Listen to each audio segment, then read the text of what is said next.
আমি না আমার জীবনের কোনো কিছু অসম্পূর্ণ রাখতে চাই না।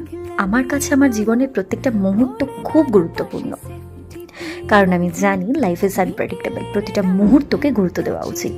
কোনো রিগ্রেট আমি রাখতেই চাই না যে আমি এটা কেন করলাম না, এটা আমার কেন হলো না, ইস এটা করলে হয়তো আর ভালোই করতাম। এই ধরনের ফিলিংস আমি আমার মনে আনতেই দিই না। তাই জন্য আমার যখন যেটা মনে হয়, যখন যেটা আমার ভালো লাগে সেটা আমি করেই ফেলি, কিচ্ছু ভাবি না। এই বয়সে এসে আমি এতটুকু বুঝতে পেরেছি, আমি না কখনোই কারোর কাছে খুব প্রিয় মানুষ কোনোদিনও হতে পারিনি। চেষ্টা করেছিলাম কিন্তু হতে পারিনি। আমি কখনোই কারোর কাছে কোনো এক্সপেকটেশন রাখি না।